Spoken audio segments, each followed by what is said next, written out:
Have faith, berimanlah kepada Tuhan Yesus. Menu sepanjang hari sebagai berikut, munculkan di depan sini. Itu dia, semua dari Yesaya. Yesaya pasal 54, tadi pagi 3 ayat. Mari sekarang kita mulai membaca ayat 4. Yesaya 54 ayat 4 sampai ayat 6 saja pembahasan kita di ibadah yang satu ini. Saya bacakan lebih dulu. Janganlah takut sebab engkau tidak akan mendapat malu.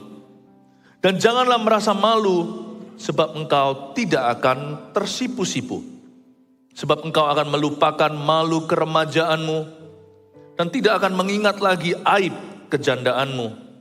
Sebab yang menjadi suamimu ialah Dia yang menjadikan engkau Tuhan semesta alam namanya. Yang menjadi penebusmu ialah Yang Maha Kudus Allah Israel. Ia disebut Allah seluruh bumi. Sebab seperti istri yang ditinggalkan dan yang bersusah hati, Tuhan memanggil engkau kembali.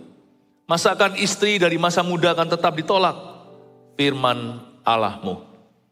3 ayat ini akan menjadi rema buat kita, jemaat yang ibadah di kebaktian siang ini. Dimulai dari ayat 4, ada satu kalimat, Yesaya bernubuat. Dia menyampaikan pesan Tuhan di zamannya bagi bangsa Israel, dan firman ini berlaku di zaman kita. Janganlah takut, sebab engkau tidak akan mendapat malu. Kita gak bisa berpikiran besar atau beriman kepada firman kalau kita memelihara perasaan takut yang berlebihan. Overthinking itu dosa. Karena overthinking itu sebuah statement, pernyataan iman, tapi bukan kepada Tuhan. Pernyataan iman kepada setan. Hai setan, aku percaya engkau akan mengalahkanku. Hai iblis, aku tahu kau akan menghancurkanku. Aku percaya akan kemampuanmu bahwa kamu bisa melakukan ini dan itu. Itulah akarnya ketakutan.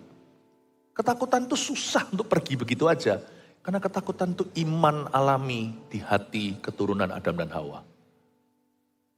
Ketakutan itu iman. Tapi kepada setan.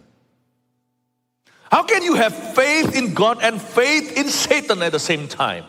Bagaimana kita bisa mengimani Tuhan dan mengimani setan bersamaan? Tuhan gak suka dimadu. Buat pilihan dulu. Siapa yang kita percayai? Buat pilihan. Apa yang merupakan keyakinan hati?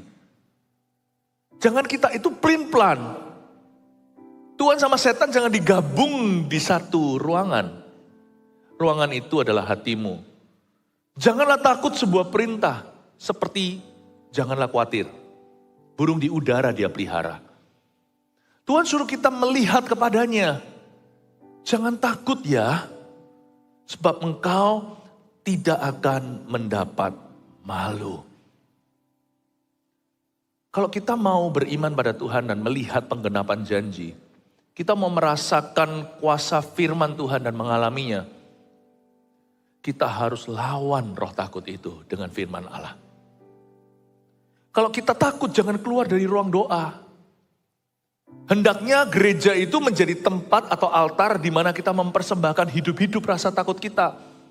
Janganlah kita datang ke gereja ibadah lalu pulang tetap sama. Fisiknya boleh sama. Kita datang ke gereja pulang sama saja. Tetapi dalamnya harus beda. Kalau kita saat teduh secara pribadi masuk ke ruangan doa. Kita keluar itu juga harus mengalami perubahan. Perubahan apa yang harus kita alami di dalam hati? Rasa takut itu harus dipersembahkan. Sebab rasa takutmu itu dewamu. Janganlah takut itu perintah yang tegas. Do not be afraid. Sekarang praktisnya, firman itu harus sampai kepada aplikasinya. Saya minta bantuan dari jemaat.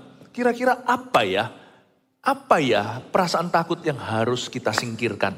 Tahun ini jangan takut apa? Saya kasih contoh. Jangan takut gagal. Karena orang yang takut gagal biasanya gak akan mencoba. Ayo, gak boleh takut apa lagi. Yang simpel-simpel aja, gak usah muluk-muluk. Misalnya, jangan takut tidur di kamar sendirian. Ya, lalu jangan takut kalau kita tidur matikan lampu. Jangan takut ke belakang sendirian. Itu lucu sebenarnya, itu silly, itu konyol sekali. Tetapi takut itu juga ada gladi resiknya. Takut itu ada latihannya. Latihannya biasanya takut kecil-kecilan. Biasanya orang itu nanti akan menjadi pecundang. Biasanya orang tersebut nanti membiasakan diri menjadi orang yang ketakutan. Takut itu jangan dimanja. Mau manja anak, manja dari kecil. Nanti besarnya dia jadi orang rusak. Anda memanjakan ketakutan dengan hal-hal yang konyol seperti tadi. Aku takut, I'm afraid of the dark. Saya pernah ngomong sama anak saya, kamu gak usah takut dengan kegelapan. Yang kamu perlu takut adalah, jangan sampai hatimu penuh dengan kegelapan. Tapi kalau ruangan saja, jangan takut. Nah, setan lihat kamu, setan yang ketakutan, lihat anak terang. Kok kamu yang takut kelihatan dia di gelap? Setan yang takut kebentur kamu. Setan itu yang takut ketemu kamu di dalam kegelapan. Anak Tuhan. Makanya itu kalau orang yang suka ketakutan, gak usah nonton film horor-horor lah. Tambah jadi pikiran imajinasinya macam-macam ya kan. Tapi kalau sana berani ya gak perlu nonton horor lah. Berani gak usah dibuktikan. Orang berani itu gak punya waktu untuk perkara sia-sia. Saya sih males nonton gitu-gituan. Ada orang pernah ngomong sama saya, kenapa Pastor Philip takut ya? Ngapain saya pernah ketemu yang sungguhan kok, ngapain saya lihat yang make upan. Itu semua make up artis my friend. Dibikin gini, bikin darah-darah. Saya pernah ketemu yang sungguhan kok. Gak perlulah berani itu dibukti-bukti itu gak perlu. Orang yang berani itu gak nganggur rohani. Orang yang berani itu punya misi, punya visi dalam hidupnya. Ngapain saya perlu di-entertain sama setan? Sama sekali bukan entertainment atau hiburan. Tapi kalau sana takut, gak usah nonton yang gituan. Malah imajinasinya nanti jadi berlebihan. Gak usah takut. Ayo, jangan takut apa lagi? Coba, siapa lagi? Kira-kira apa Pak yang gak boleh? Gak boleh takut apa tahun ini? Jangan takut apa? Jangan takut melangkah. Bagus sekali. Ya, bagus sekali. Gak boleh takut melangkah. Apalagi kalau kita tahu itu firman Allah. Apalagi kalau kita mengerti itu diajarkan oleh firman. Apalagi kalau itu adalah perintah Tuhan. Gak boleh takut apa lagi? Pak Sam, apa lagi ya? Kita gak boleh takut apa? Gak boleh takut? Gak boleh takut beriman kepada Tuhan. Betul. Oh, beriman kok takut? Aku takut beriman sama Tuhan. Nanti kalau aku beriman sama Tuhan aku dikecewakan. Kalau aku, belum percaya sudah kecewa. Itu orang hebat sekali. Itu otomatis gagal. Jangan jadi orang yang imannya WO. Belum tanding, sudah lari. Ya, belum perang, sudah menyerah.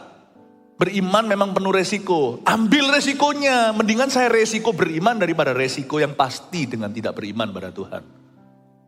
Nggak boleh takut apa lagi kira-kira. Saya minta bantu jemaat. Kalau yang belakang sorry ya, saya nggak bisa dengar. Jadi yang depan aja gini pun pakai masker jadi saya harus baca-baca. Kira-kira nggak boleh takut apa? Nggak boleh takut kecewa. Nggak boleh takut kecewa. Betul. Saya itu kalau punya ekspektasi, orang kiri kanan saya yang ketakutan. Kenapa? Karena saya itu imannya menurut beberapa orang, iman saya itu gede. Jadi orang-orang di sekeliling saya itu yang peduli sama saya kadang-kadang beritahu jangan gede-gede. Nanti kalau kecewa gimana? Tenanglah. Sebelum saya ekspektasi, saya sudah siap kecewa dulu. Saya punya iman besar gak apa-apa. Saya targetkan matahari. Nanti saya mendarat di bulan, orang berkata ya kan? Saya bilang salah. Kalau tadi saya targetkan bulan, mungkin saya hanya makan terang bulan.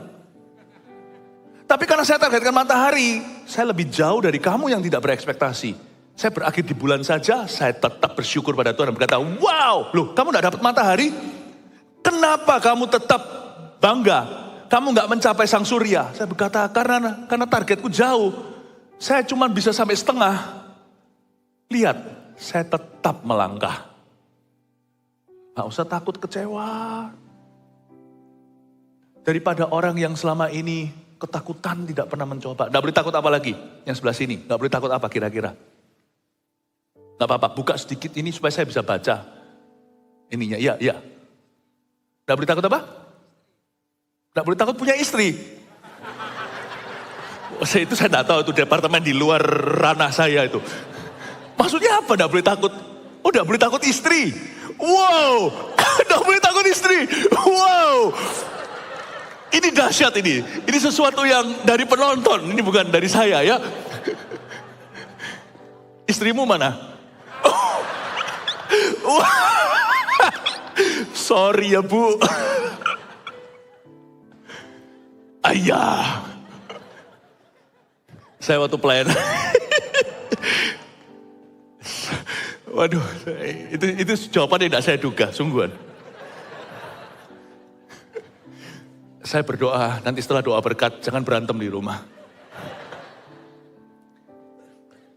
Waktu saya pelayanan ke Taiwan, saya sama istri saya, kan di sana itu banyak couple-couple hamba Tuhan muda yang saya mentori juga.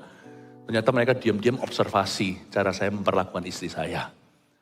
Lalu, karena suami-suami di gereja Mawar Sharon ini yang diwakili dengan gembalanya, kita itu kan buah gak jatuh jauh dari pohonnya. Saya sangat menghargai istri saya ada di sini. Kalau saya gak begitu dia pasti protes dulu. Saya sangat menghargai seorang wanita. Dan cara dia melihat, nah orang Taiwan ada yang salah ngerti kiranya, wah bahasa Chinese ya, palaupo katanya. Takut istri, kenapa? Karena saya apa-apa tanya kamu mau makan apa. Mereka pesen aja atau apa pokoknya. Mereka, nansehan tajangfu, itu bahasa Chinese. Pokoknya, wajantan, pejantan, gak peduli. Saya gak begitu. Dalam hal itu saya lebih sedikit western, lebih sedikit kebaratan. Saya bukakan pintu apa segalanya. Jadi saya tanya sama istri saya, salah satu nyeletuk begitu.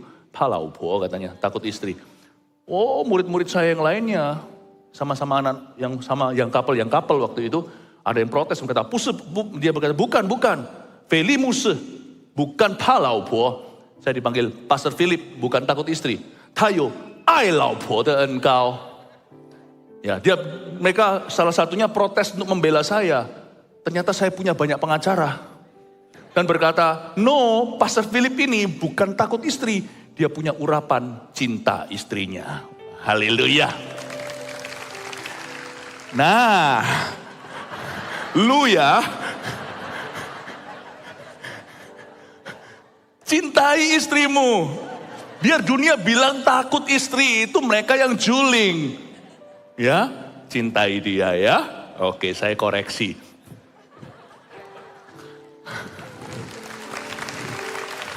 Yang pasti kalau kita mau diberkati tahun ini, jangan takut sama manusia. Jangan takut apa kata orang, sungguhan. Jangan takut. Karena itu toksik. Membuat kita jadi terlalu perhatian dan prihatin soal pemikiran sesama kita. Padahal hidup mereka sendiri tidak berpusat pada kehidupan kita. Kenapa kita memberikan saham kosongan terlalu besar buat orang yang peduli hampa dalam hidup kita? Bukannya justru kita itu harus menghitung 5 roti 2 ikan. Di dalam hidup ini mungkin hanya 7 orang yang Anda perlu menjawab kepada orang-orang itu. Anda perlu bertanggung jawab kepada mereka. Pastikan bahwa hidupmu berarti buat orang-orang yang memang bermakna dalam kehidupan Anda. Jangan terlalu pedulikan sembarang siapa saja dalam kehidupanmu bisa bicara. Apalagi zaman sosial media. Wow. Kalau kita dengarkan semua orang, gak selesai-selesai saudara. Love even your haters. Orang-orang yang membencimu, yang bicara miring tentang dirimu, kasih mereka dan berkati. Mereka juga followers Anda di media. Tapi jangan izinkan takut akan mereka mendikte kehidupanmu. Apa yang boleh, apa yang gak boleh. Apa yang bisa, apa yang tidak bisa.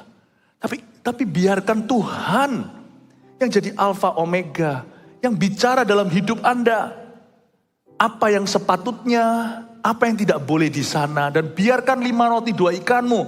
Beberapa orang yang ada di atasmu, di sisimu, sebayamu, atau selevel ya kan. Atau orang-orang yang di bawahmu, yang berbicara ke dalam hidupmu. Saya izinkan murid-murid rohani, anak-anak rohani saya untuk berbicara dalam kehidupan saya. Kalau kita berada di atas, misalnya kita manajernya, atau kita direkturnya, atau kita pemimpinnya, atau kita pemilik sebuah toko misalnya, Anda perlu juga dengarkan orang-orang di bawah Anda. Jangan kita itu angkuh kebenaran sendiri. Tidak takut akan manusia bukan berarti tuli. Tapi Anda harus pilih-pilih selektif. Whom you want to listen to. Anda mau dengarkan siapa? Pilih-pilih siapa bisa bicara ke dalam kehidupanmu. Orang-orang di bawah kita juga perlu kita dengarkan. Supaya kita bisa improve. Jangan angkuh. Tetapi orang-orang di atas kita juga ada yang Tuhan taruh. Misalnya yang belum menikah itu orang tuanya. Sudah menikah pun perlu dengarkan nasihat orang tua. Gak tentu orang tuanya lebih rohani. Tapi kalau orang tua memberikan nasihat yang bagus, semua nasihat yang bijak itu datangnya dari Kristus. Dibubui kerohanian atau tidak. Pemimpin rohanimu. Kecuali kalau mereka menuntunmu ke dalam dosa, jangan mau. Tapi kalau mereka berbicara sesuatu yang menambahkan nilai plus dalam kehidupan Anda, dengarkan. Belajar untuk menunduk dengan bijaksana. Orang-orang di sisi kanan kirimu. Makanya itu jangan bergaul dengan orang yang salah. Jangan duduk bersama dengan pencemooh dan mendengarkan nasihat orang fasik. Kita lagi bergumul sesuatu kok cari nasihat dari alamat yang tidak tepat. Tapi kalau di kiri kanan Anda, besi menajamkan besi, manusia menajamkan manusia. Ada orang yang membuat Anda lebih tajam dalam segala keputusan yang baik, keputusan yang benar. Dengarkan mereka.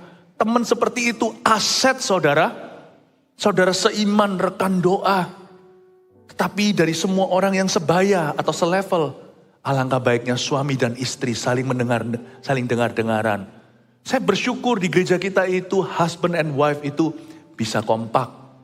Ya, bisa kompak. Bahkan yang ngomong gak boleh takut sama istri pun, saya rasa mereka tetap kompak. Bisa saling kompak supaya jangan seperti Ananias dan Safira. Salahnya bebarengan. Istri belajar untuk tegur suaminya, kasih masukan. Suami belajar untuk memberi masukan pada istrinya. Biasakan tanya, what do you think honey? Menurut kamu gimana sayang? Belajar untuk saling mengevaluasi. Meskipun tidak semua waktu itu tepat. Misalkan kalau Anda yang mau memberi input kepada pasangan, lihat-lihat. Jangan anytime langsung Anda shoot, tembak. Gak tentu dia siap, karena menerima masukan itu sulit. Menerima masukan, karena memberi masukan itu 50% lebih gampang daripada yang dapat masukan itu 100% ganjalannya. So be very wise, be loving to your partner. Belajar untuk penuh kasih kepada pasanganmu. Kalau Anda menyimpan input atau feedback atau masukan, Anda membencinya. Tapi kalau Anda hanya sekedar memberikan masukan, Anda juga membencinya. Manusia itu bukan robot alias punya perasaan. Tapi kalau karena perasaannya tidak kenaan, Anda tidak pernah kasih masukan, ya berarti orang itu akan kejegur ke dalam jurang, Anda biarkan. Anda mesti tunggu, tanya Tuhan, bukan tanya Tuhan lah. Tapi Anda sendiri bisa merasakan waktu yang tepat kapan. Dan susun kalimat. Kita perlu saling mendengarkan suami istri. Supaya kita jangan jatuh ke dalam lubang. Di dalam gereja kita, saya percaya Tuhan itu mengangkat yang namanya bukan Ananias Safira. Lawan kata Ananias Safira adalah Priscilla dan Aquila. Mereka berdua itu saling mengisi. Saya berdoa supaya di tempat ini setiap laki dan perempuan yang ditali dalam pernikahan holy matrimony bukan hanya menikah demi punya anak, tapi supaya mereka menikah karena pernikahan mereka menjadi semakin serupa dengan Tuhan. Bapak Ibu Saudara, jangan takut sama manusia. Jangan takut, apalagi ada banyak sekali jangan takutnya. Tapi sekarang saya berdoa ini menjadi PR-mu. Kalau Anda mau berpikiran besar, mau dipakai Tuhan secara besar, mau jadi berkat yang besar. Bahkan saya jarang ngomong begini, mau diberkati Tuhan secara besar. Anda tidak boleh menyimpan di kulkas hatimu yang dingin itu perasaan takut selama-lamanya. Lawan dalam nama Yesus. Do not fear. Jangan takut. Sebab engkau tidak akan mendapat malu. Dan janganlah merasa malu. Sebab engkau tidak akan tersipu-sipu. Bedanya malu dan tersipu-sipu apa? Malu itu perasaan. Tersipu itu jalan. Kalau hatimu ragu, jalanmu pun tersipu-sipu. Paham maksudnya? Tahun ini apapun yang kita kerjakan, write this down, catat ini, apapun yang Anda lakukan, do it by faith. Lakukan dengan iman. Setiap langkahmu mantap. Waktu saya masuk ke tahun yang baru ini, ketika tahun lalu saya doa untuk tahun depan. Saya ngomong sama Tuhan Yesus begini waktu itu. Saya nggak tahu Anda ikut nggak yang online-nya saat teduh bersama, tetapi itu malam hari countdown jam 12.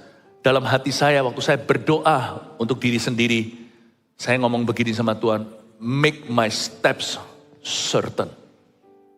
Aku minta, aku tidak semakin muda ya Tuhan, tapi aku minta setiap langkahku mantap. Every step I make, setiap langkah yang kubuat, aku minta ya Tuhan Yesus penuh dengan kemantapan. Saya berdoa sama Tuhan, baik itu langkah-langkah keputusan yang sifatnya pribadi, maupun langkah-langkah bagi saya keputusan yang merupakan gereja. Every step certain. Terus saya nggak membuat suatu langkah karena saya ikut-ikutan. Saya nggak ikut-ikutan baik itu gereja lain, nggak ikut-ikutan hamba Tuhan lain. Meskipun saya bisa belajar dari mereka, saya membuat keputusan every step that I make and I make other people make, that I cause other people to make.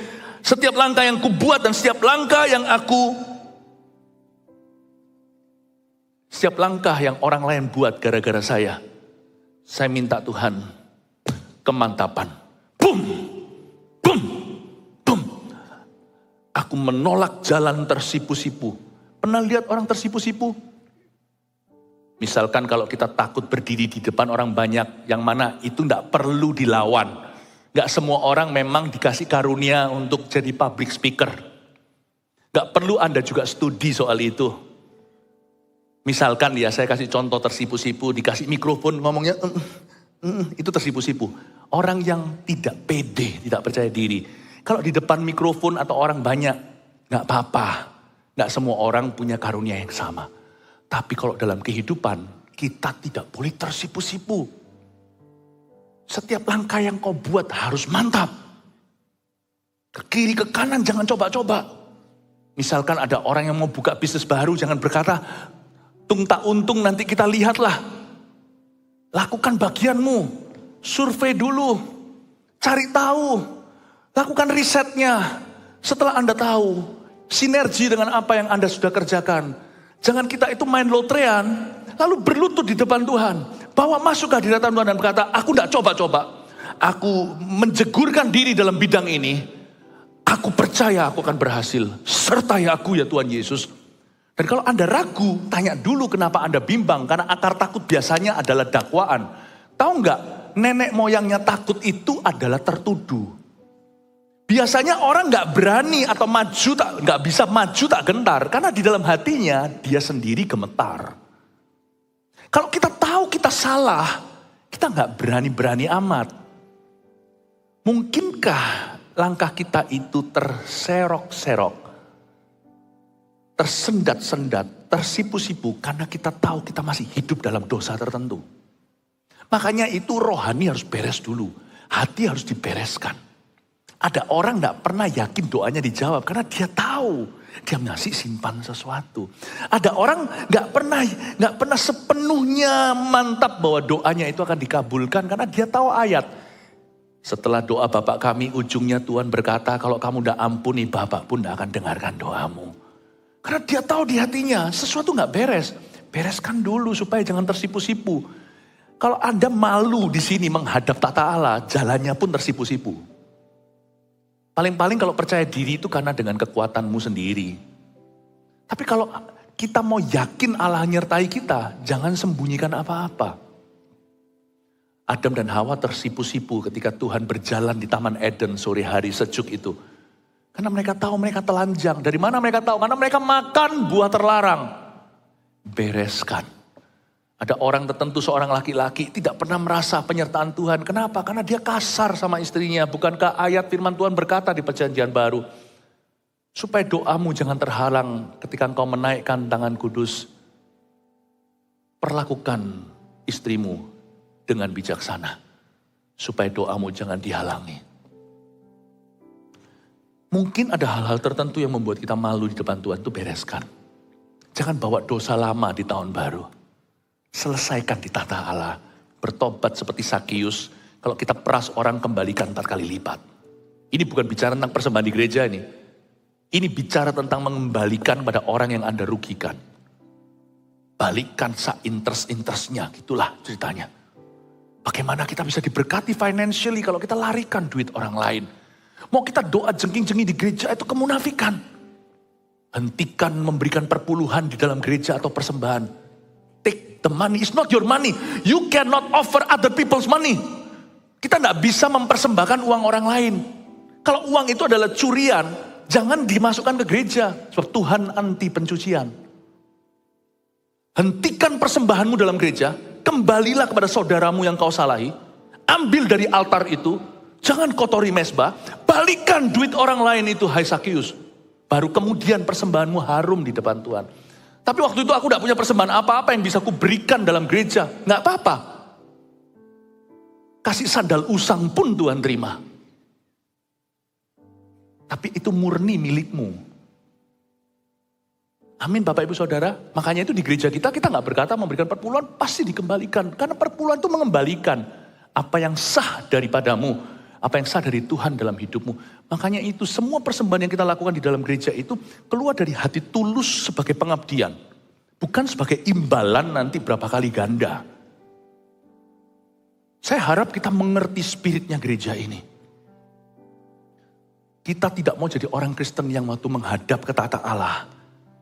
Kita malu menengadah. Karena kita menyimpan dosa. Selesaikan. Jangan bawa dosa 2022. Di tahun 2023. Habiskan di altarnya. Amin Bapak Ibu Saudara. Supaya kamu jangan tersipu-sipu. Supaya langkahnya itu jangan ragu-ragu. Saya punya satu prinsip dalam hidup ini. Asal aku tahu hatiku benar di depan Tuhan ya. Apapun aku terjang. Saya punya satu konsep. Tapi kalau saya tidak benar di depan Tuhan. Apapun aku takut. Jikalau Tuhan tidak beserta kita. Buat apa melawan siapa-siapa? Tapi jikalau Allah beserta kita, siapakah lawan kita?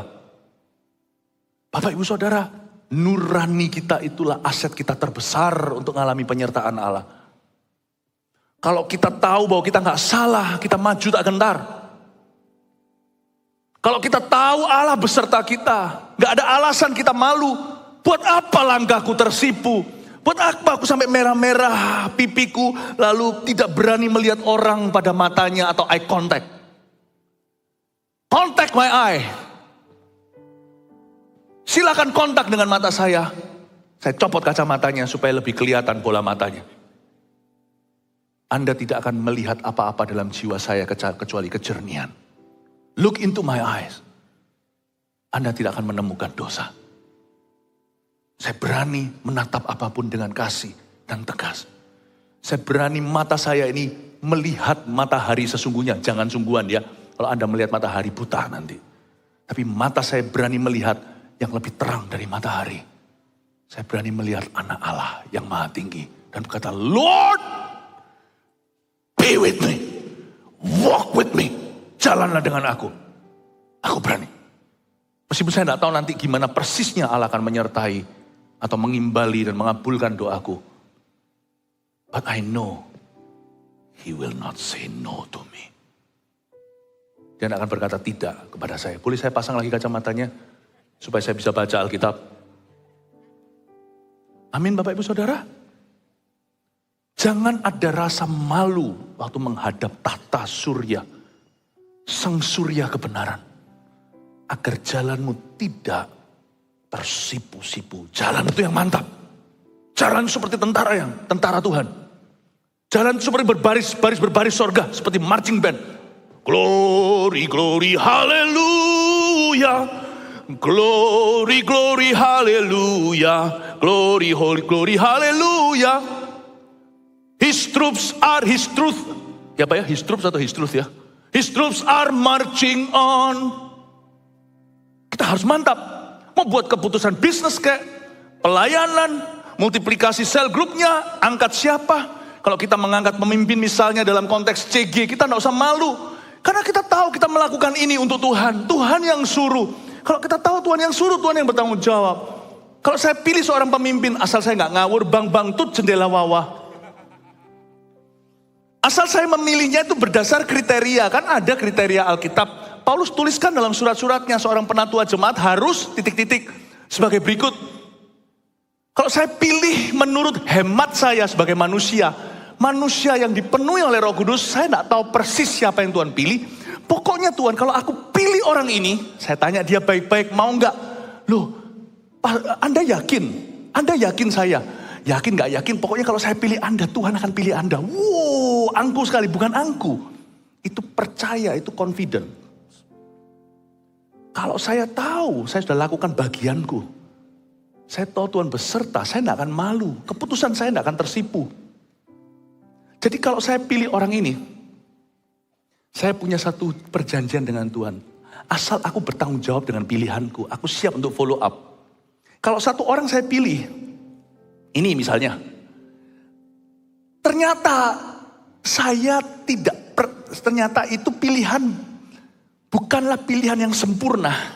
Tapi gara-gara aku yang memilihnya Tuhan. Dan aku sudah berdoa, tolong sempurnakan. Beberapa anak-anak rohani, murid-murid rohani saya, tanya sama saya, Ko Philip, sebagian kan ikut saya dari masa muda. Waktu Koko dulu pilih aku, Koko dengar apa dari Tuhan? Gak dengar apa-apa. Lo kok yakin? Ya karena gini, kalau sampai saya memilih kamu itu sebuah kesalahan, Tuhan yang benarkan. Kalau sampai aku memilih kamu, ternyata kamu bukan pilihan Tuhan. Tuhan pun akhirnya akan memilih kamu karena aku memilih kamu. Loh kok gimana toh? Karena aku istrinya Tuhan. Paham? Kita gereja itu istrinya Tuhan. Kalau anak saya datang sama saya, boleh makan permen enggak? Kalau mamanya sudah bilang enggak, papanya kan berkata, mami udah bilang enggak, daddy will say no too. What mommy says is what daddy will say. Apa yang mama katakan, itu papa katakan. Papa mama harus kompak. Itu yang disebut dengan covenant with God. Perjanjian dengan Tuhan. Itu yang disebut partnership with God atau kemitraan dengan Tuhan. Kita kan tidak bisa membuat keputusan yang sempurna. Tapi asal aku bertanggung jawab dengan keputusanku, aku sudah doakan dan siap untuk follow up. Siapa yang kupilih, apapun yang kupilih, semuanya tidak ada yang tersipu-sipu, semuanya akan mantap. Beberapa anak-anak rohani saya berkata, kalau gitu berarti aku sebuah kesalahan. Kamu kesalahan yang indah. Mungkin bukan kamu pilihannya, tapi karena aku memilihmu, Tuhan memilihmu. Hari ini kamu jadi, hari ini kamu berbuah-buah, hari ini kamu menggembalakan ribuan orang. Suatu hari mungkin kalau di sorga Tuhan akan berkata, Philip, ini sebenarnya bukan pilihan awal. Tapi karena kamu milih, ya akhirnya terpilih juga. Tapi lihat, buah-buah imanmu semua jadi. Tidak ada satupun langkahmu ragu-ragu, semuanya mantap. Kecuali kalau kita pilih sesuatu yang jelas-jelas Alkitab bilang jangan. Nah itu namanya nantang Tuhan. Kecuali kalau kita memilih sesuatu yang mendukakan hati Allah. Sesuatu yang sifatnya dosa, nah itu namanya mencobai Allah. Tapi dalam hidup ini kan banyak sekali pilihan yang kita tidak tahu persisnya. Berapa banyak di antara kita itu yang menunggu jodoh yang sempurna sampai hari ini tidak menemukannya. Ya Tuhan, asal orang itu adalah anak Tuhan. Asal orang itu kulihat kriterianya bertanggung jawab. Bukan seorang schizophrenic, bukan seorang yang posesif. Dia punya pekerjaan, tidak tentu dia terlalu mapan. Tidak sesuai dengan standar lah yang diinginkan. Tapi orang itu punya pekerjaan tetap dan dia bertanggung jawab. Dan asal orang itu sudah masuk dalam kriteria doaku. Bapak, Ibu, Saudara, berapa banyak orang yang menunggu jodoh yang sempurna sampai hari ini tetap menunggunya. Tapi ketika Anda jadi dan taruh pilihan, yang penting harus bertepuk sebelah tangan loh ya. Jodoh tidak bisa begini, satu tangan saja. Tapi ketemu, sini suka, sana suka, jadi nanti Tuhan sempurnakan. Lihat nanti mereka sejoli yang sangat sempurna di mata orang lain setelah puluhan tahun menikah. Lihat, tidak ada jodoh yang sempurna. Yang ada adalah pilihan yang bertanggung jawab. Dan siapa yang kau pilih di dalam Tuhan, Tuhan akan sempurnakan. Loh, Pastor Philip gak ngomong dari awal. Aku sudah nunggu nih. Aku nunggu yang kayak Korea gitu loh. Yang kayak Bihun, Hyunbin. Bihun ya. Yang ada bukan Bihun, Bunhin. Yang ada Tono di sebelahku. Sorry yang namanya Tono. Tapi in the long run. Yang Bihun, yang Bibimbap. Yang kok Bibimbap? yang Siwon Rawon itu nggak tentu akan bahagia menikah dengan kamu, dengan Anda. Tapi yang Tono dan Tini ini yang akan memiliki happy marriage nanti bersama denganmu. Tidak ada jodoh sempurna. Yang ada adalah langkah yang mantap, tidak tersipu-sipu. Kalau hatimu berani berdoa dan beriman kepada Tuhan. Ambil putusan yang tanggung jawab. Whatever decision you're making, apapun keputusan yang Anda buat tahun ini, buatlah dengan mantap. Firman di tangan, Roh Kudus di hati. Buat keputusan. Lihat nanti, dengan doa yang kau taburkan, Anda akan menuai restu dan akan menuai sukacita. Anda akan menuai penyertaan Allah. Yang percaya kasih tepuk tangan untuk Tuhan. Ayat 5, sebab yang menjadi suamimu ialah dia yang menjadikan engkau. I love this. Tuhan semesta alam namanya. Yang menjadi penebusmu ialah yang maha kudus Allah Israel. Ia disebut Allah seluruh bumi. Lihat ayat 5. Dari mana iman yang saya tadi demonstrasikan dan ceritakan? Dari sebuah pengetahuan dan pengenalan bahwa kita ini istri. Dalam pernikahan anak domba, orang Kristen itu wife. Jesus itu husband. Jadi Jesus is ultimately more responsible for your life. Jadi Tuhan Yesus itu jauh lebih bertanggung jawab atas hidupmu daripada dirimu bertanggung jawab atas hidupmu sendiri. Maksud saya bukan berarti kita lepas tanggung jawab. No, kita hanya bisa notoknya, maksimalnya membuat keputusan yang paling bijaksana menurut hemat kita sebagai anak Tuhan. Kita hanya bisa membuat keputusan terbaik. Tapi faktor X itu sebenarnya adalah faktor G, faktor God namanya Tuhan. Yang tidak bisa kau baca. Dialah suamimu, dia itu bertanggung jawab atas hidupmu. Saya itu tidak terlalu menghiraukan. Nanti outcome ujungnya itu apa? Asal saya membuat keputusan hari ini itu bercermin dengan firman. Dan dengan Roh Kudus di hati saya yang menimbang-nimbang segala keputusan. Saya tidak takut. I know my husband. Saya ngomong gini itu gak enak, saya ini laki-laki. Ya.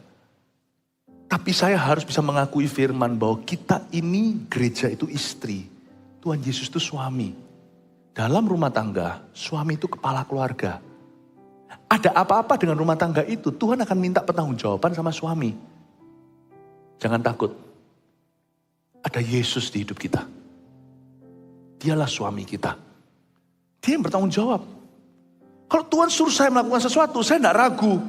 Apalagi kalau itu disuruh di firman Allah. Misalnya susah sekali mengampuni. 7 kali 70. Kalau suamiku yang suruh, tak ampuni 490 kali. Karena saya tahu he's always right. Dia selalu benar. Dan saya tahu bahwa dia akan bertanggung jawab atas perintahnya. Asal kulakukan, aku urusan Tuhan. Nggak usah takut, aku 490 kali, 70 kali 7 aku ampuni, aku yang rugi. Kok nggak percaya sih sama suami sendiri kalau suami yang suruh? Suami akan bertanggung jawab, saya dan istri saya. Saya pendeta. Istri saya otomatis jadi istri pendeta. Saya akan tanggung jawab untuk kehidupan keluarga kami. Maaf, saya ngomong begini bukan berarti yang perempuan itu inferior dari laki-laki. Itu hanya soal peran. Wanita itu kan ikut sama prianya. Meskipun jikalau wanita itu punya penghasilan lebih besar daripada suami, misalkan dua-dua itu double income.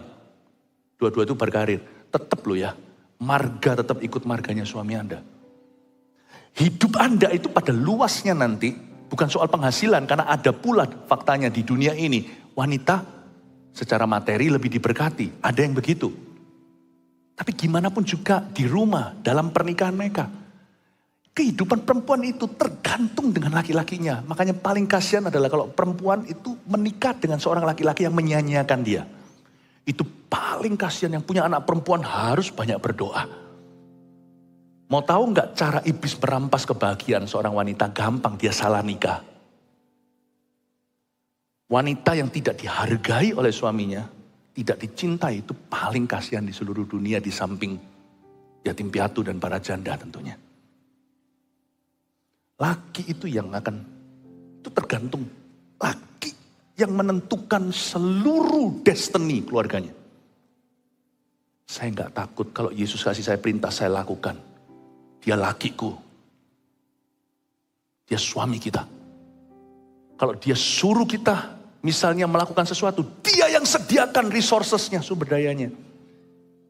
Yesus yang suruh Petrus pergi sana memancing untuk bea bait Allah, untuk kau dan aku. Dia pergi ke situ, ikan ke satu, bukan berapa ikan baru ketemu. Ada koin di mulutnya.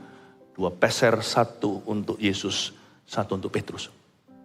When God commands you, go! He's your husband. He will feed you. He will provide for you. Dia akan menyediakan bagimu. Dia adalah suamimu. Amin Bapak Ibu. Itu maksudnya. Tapi juga maksudnya itu kekang pada istri. Seorang wanita, seorang suami itu yang paling kasihan adalah suami yang seperti apa? Ayo, harus fair dong. Suami yang istrinya tidak membawa diri dan tidak bisa bawa namanya dengan baik. Waduh, orang berkata itu loh, itu istrinya itu loh. Istrinya itu, suaminya yang kena celah. Istri ugal-ugalan di luar, suaminya yang malu.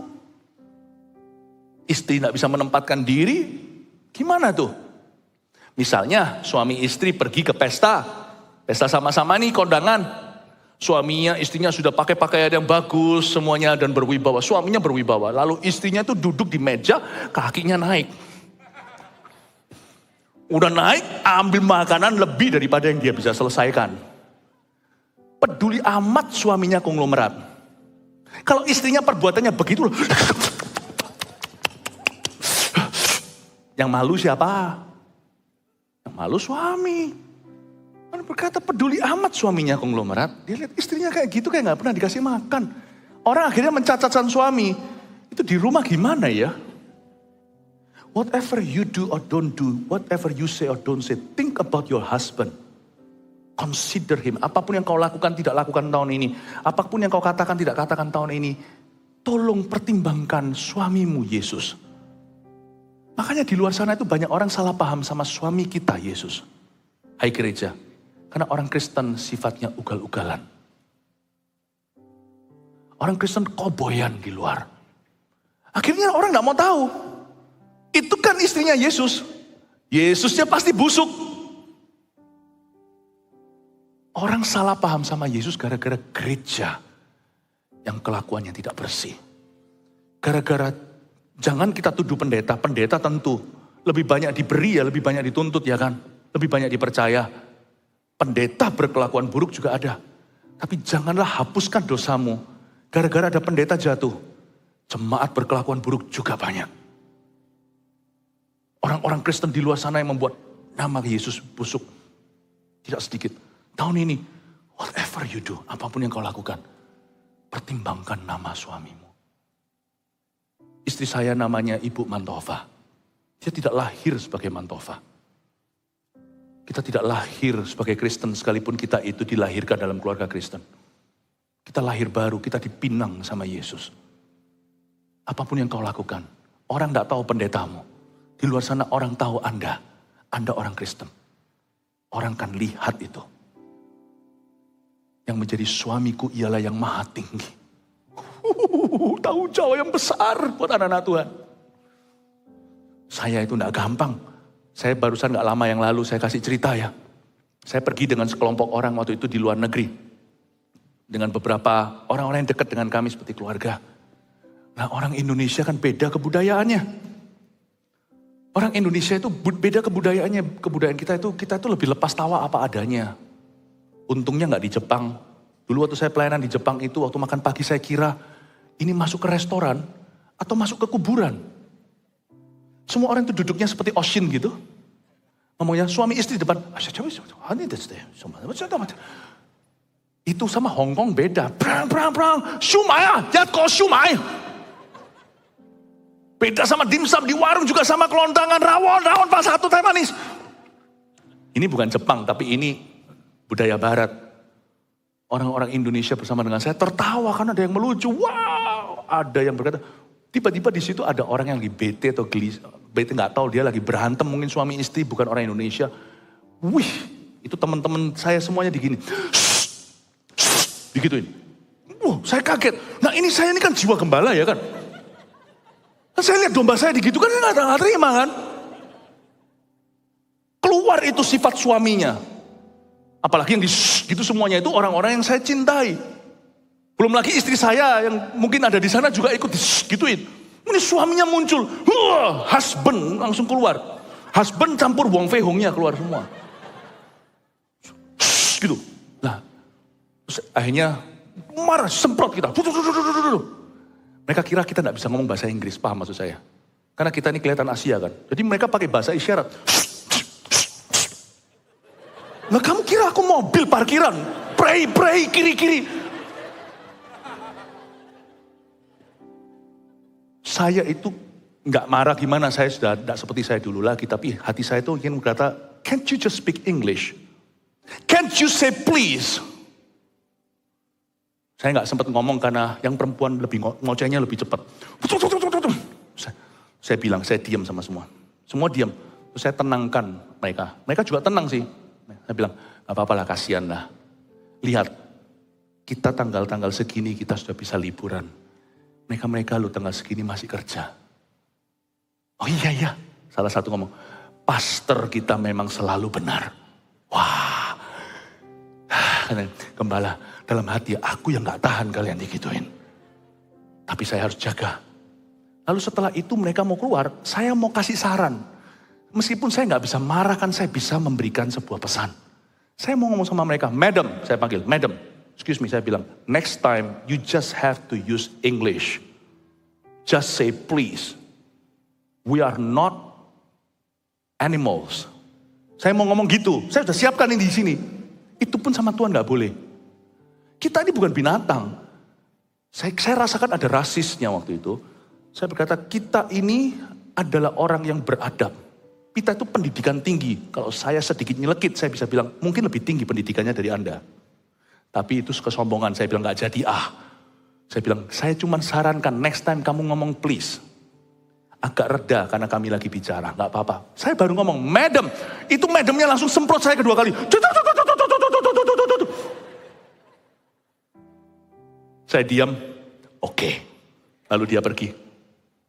Tuhan ngomong gini, se-husband kamu, you are more a wife to me. Kamu meskipun gembala lah, pemimpin lah, siapalah, Anda mungkin orang berkedudukan lah, mungkin segini beruang atau beruang. Tetap seapa-apapun Anda, se-husband itu kan pride, laki itu kan ego. Se-husband apa Anda dalam dunia Anda tetap ada di dunia Allah. Di dalam kerajaan sorga, Anda lebih a wife.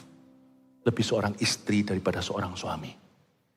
Waktu orang itu keluar, saya berkata, Tuhan, aku tadi loh cuma mau ngomong sama dia, ma'am, next time say please. Itu pun gak boleh, Tuhan. Gak boleh. Kalau kamu lakukan itu, guru kencing berdiri, murid kencing emosi. Kamu gak mikir namaku, kamu aman, kamu bisa memberi saran. Sampai mereka nanti kalau mereka jadi revival gimana? Lihat gembalanya sedikit percikan mereka kebakaran gimana? Masa Tuhan aku apa-apa harus mikirkan orang lain? Ya gitu, kamu harus selalu mikirkan aku. Kamu itu istriku. Gereja itu kan istrinya Tuhan. Jemaat ini semua istrinya Tuhan. Gereja itu bukan gedungnya. Gereja itu akan diangkat nanti di awan-awan. Kalau kita tidak mau ketinggalan di antikristus nanti. Kalau Anda bagian dari gereja itu bukan membership, itu covenant, itu bukan keanggotaan, itu adalah perjanjian dengan Allah. Yang disebut gereja itu adalah orang benar. Dan orang benar, orang Kristen yang benar, itu istrinya Tuhan satu-satu. Apapun yang kau lakukan, kelihatannya nggak ada salahnya, cuman pembelaan diri sedikit. Pikirkan Tuhan dan orang lain. Pikirkan, karena sebagai istri wife, kalau kita meletup, anak-anak kita akan meledak. Paham Bapak Ibu Saudara, Anda semua influencer, semua Anda berpengaruh. Pahami ini, don't just do anything or say anything. Pikirkan Yesus, pikirkan orang lain juga. Yang menjadi suamiku adalah yang maha tinggi. Tahun ini, berkatmu akan datang dari Tuhan. Tapi sebelum berkatmu datang dari Tuhan atau apa, muliakanlah Tuhan dengan hidupmu. Saya belajar itu, mendingan saya diam. Dan dia pergi. Kami satu kelompok orang Indonesia dirasisi. Tapi saya diam dan berkata, lebih baik saya dirasisi daripada saya merasis Yesus namanya dan membuat dia punya nama jadi kontaminasi. Bukan di orang lain, pada golongan sendiri. Kalau bapaknya begini, anaknya gimana kencing berlari. Pikirkan orang lain juga Bapak Ibu Saudara. Tahun ini jangan sembrono. Tahun ini jangan sembarangan. Ingat ini, berkatmu datang dari suamimu. Jaga nama baiknya. Haleluya. Lai, mari kita semua bangkit berdiri. Terima kasih Tuhan, terpujilah namamu. Belum sempat ayat 6, nanti aja ibadah berikutnya. Siapa diberkati di sini? Praise the Lord. Puji Tuhan.